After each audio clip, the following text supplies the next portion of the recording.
Olá pessoal, hoje esse podcast vai contar um conto, né? Uma história entre eu, Silvan e a ironia do encontro contemporâneo. Sentei-me à mesa de um café que pretendia ser bucólico, mas que na prática era apenas um cenário artificial para encontros que prometiam muito e entregavam pouco. O ambiente exalava um certo cinismo arquitetônico. Madeira rústica, luz amarelada, uma tentativa barata de fabricar nostalgia. Como se fosse possível, num simples arranjo decorativo, recuperar o tempo em que as pessoas realmente se encontravam, sem intermediários digitais e curadorias algoritmos. A meu lado, Silvan, meu alter ego cioriano, estava impassível, cruzando os braços como quem já desistiu de esperar qualquer surpresa da condição humana. Eu, eu observava, porque no fundo a única diversão que nos resta diante da previsibilidade das relações modernas é rir da tragédia que se repete. Diante de nós, um casal que antes existia apenas no discurso. Durante meses trocaram mensagens carregadas de lirismo, embebidas em poesia de quinta categoria, vendendo um ao outro a ilusão do encontro perfeito. Foram versos, analogias, promessas que, se fosse um livro, teriam sido queimados na fogueira de qualquer realismo honesto. E agora? Agora estavam ali, diante da materialidade que os trairia. Ele, ansioso, chegou primeiro. Ela, pontual, na lógica do atraso, mantendo a tensão que sustenta o jogo do desejo. Nenhuma surpresa. A liberdade moderna nos deu tudo, menos espontaneidade. O encontro físico era apenas uma formalidade para encerrar aquilo que nunca deveria ter passado da tela.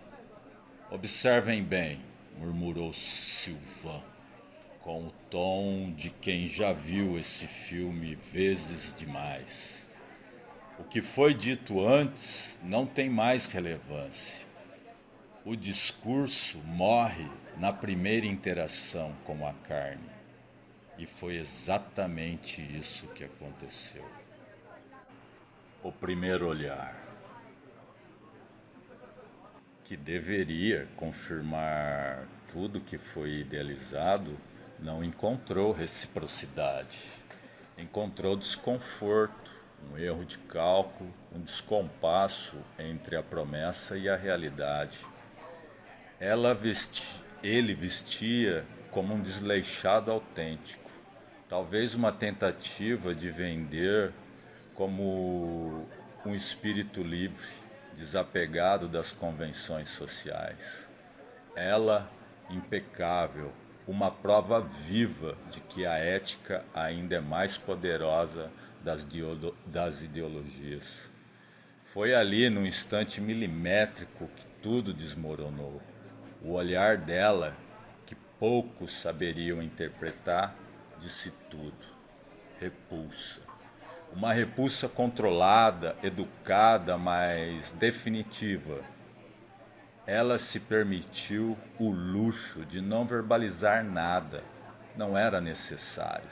Naquele milissegundo de hesitação, naqueles olhos que tentavam disfarçar o incômodo, o encontro já estava encerrado antes mesmo do primeiro gole de café. A condição humana nunca decepciona, comentei, quase me divertindo com o desastre em tempo real. É importante lembrar que não foi a ideologia que os separou, nem os gostos musicais, nem o alinhamento político, nem qualquer aspecto discursivo que pudesse ser negociado. O que os separou foi o tecido da camisa dele. Deveríamos brindar a essa derrota. Sylvain ironizou, erguendo a xícara vazia. Cada um seguiu para um lado diferente, sem grandes explicações. Ela para um próximo encontro que prometesse um mínimo de compatibilidade estética. Ele para casa, onde o espelho ainda refletiria a mesma imagem, mas agora com um peso um pouco maior. Sylvain suspirou.